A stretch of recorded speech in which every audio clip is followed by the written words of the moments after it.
Hi guys, it's Nicole and welcome to a 2024 Scrapbook collaboration. I put out the call to anybody that wanted to join me, and there's going to be a list of a bunch of links in the description box. Basically, on the first of each month, there are going to be people participating, and we are all playing along with a sketch bundle, sketch class from Scrapbook Generation. And my understanding is it's basically a revamp of the old sketch support class, and it's now called like New Creating with Sketches. And to me, it is like one of my top tier downloads from them. It was sort of what sparked my love of their sketches years ago. And when they revamped it, I want to say last year, it was an immediate buy for me. It is basically set up to sort of teach you how to look at sketches, how to modify sketches, changing different elements from background photos and things like that. In the class, the sketches are broken down and labeled accordingly. For January, we are focusing on sketch number 1 from the 2-page sketch section. Now, when you go through the hop and you watch the different videos, you are going to see drastically different layouts. And that is my favorite part about doing hops like this and working together with a sketch class, because of all the different variations. So an example being January's main sketch, like the bare bones blueprint sketch, is a 2-page sketch. I chose to do one of the single page variations, and when I say there's a ton of variations, there are a lot. So I knew going into this one that I wanted to use one of the single page versions, and I just kind of figured out which one was going to work the best for the photos that I had on hand. And I think I even did a further modification where, in the instance of my 4x6 print, my 4x6 print is actually a photo collage of 4 smaller photos.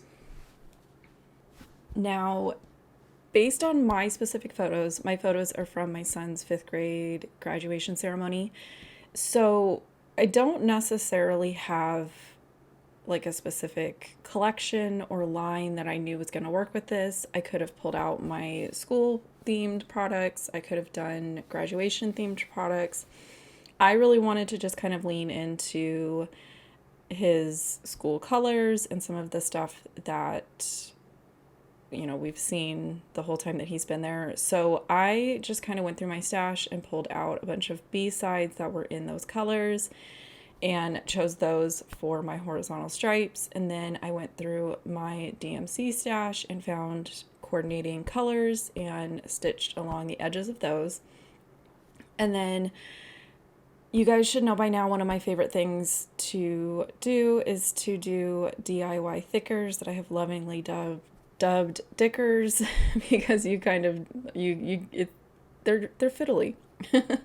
But to me, this is part of like the relaxing part of the process, and I like having different fonts and different sizes to pick from because I like to mix and match.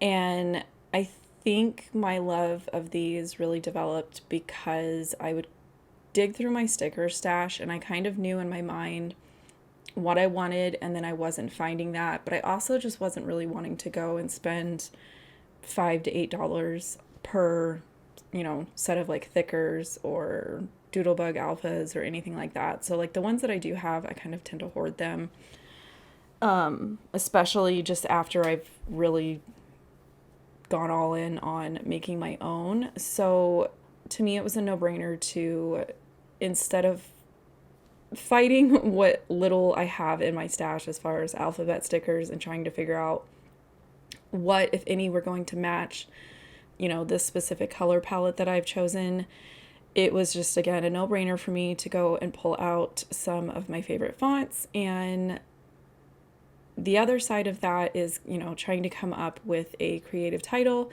And with that, it just kind of keeps compounding why I like to make my own titles is I'm not limited to whatever letters I might have left on a sticker sheet, because in this instance I can make as many as I want to.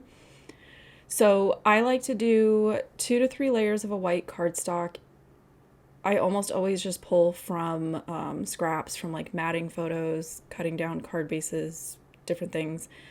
So if I have like extra thick cardstock, I might only do 2 layers. In this instance, I think I'm just using regular like 80-pound cardstock. I will do 3 layers. I like it to be not super thick, but I do like it to have like a little bit of more of a presence on the page. And lately, I am really enjoying taking this little sticky mat. This is just the generic silhouette cutting mats that you can get from Amazon. I don't know how to pronounce the name. Nikapa, something like that. I'll put a link to the ones that I've been ordering for years.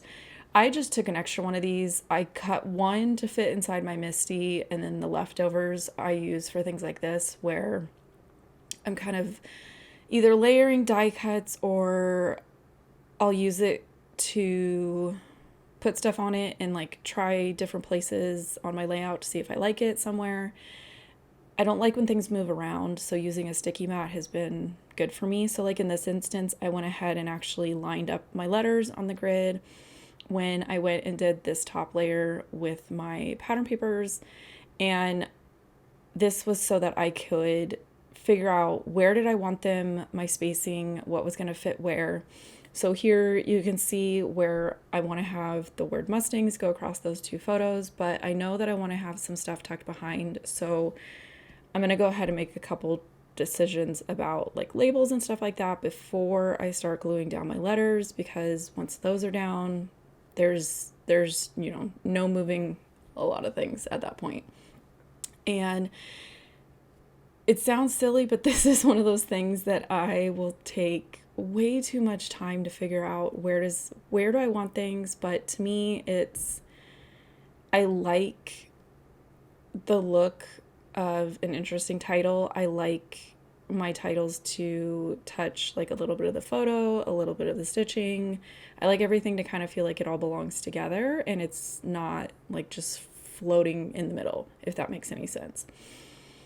So I will kind of take an extra couple minutes to really just sort of figure out where do I want this to be. Sometimes I'll take a pencil and I will mark like the beginning, where the letter needs to go, where the end of the letter needs to go, that kind of thing.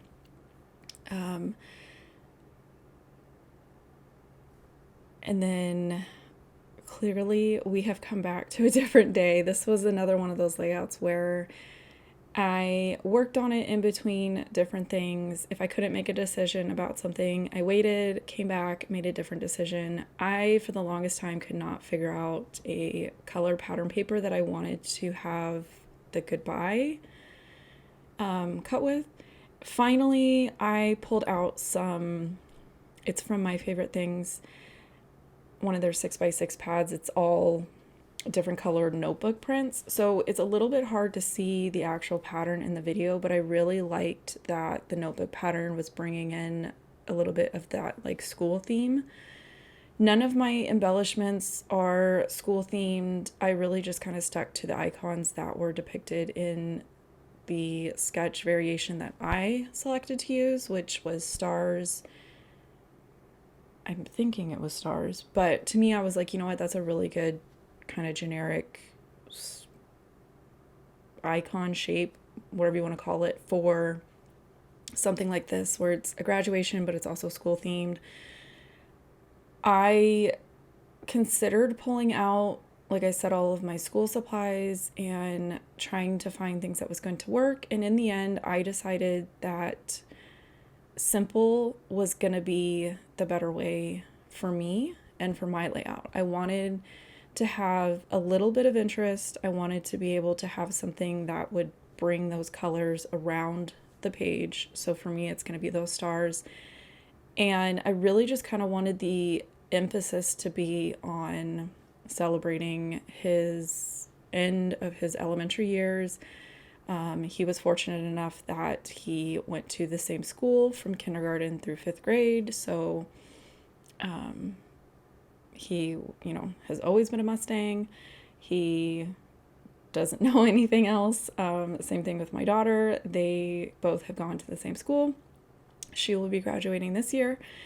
Even just thinking about that makes me think like, holy moly, time is too fast. But at the same time, I'm also just kind of excited to sort of move on to middle school, high school, and all the experiences that those bring.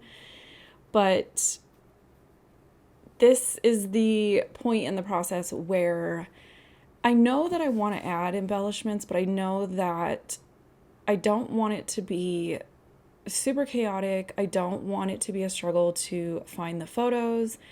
And I really just want the focus to be on the photos and the journaling and the overall sort of story of what is happening. Sometimes I will go overboard with embellishments on a layout that I think is just fun and kind of calls for that. I'm trying to think. My zoo layout has not posted yet. So that one, like, I used a ton of embellishments, and that was sort of part of the design going into it. Things like this, I just try to have different textures, different size things going on, that while it still looks simple, it's still interesting.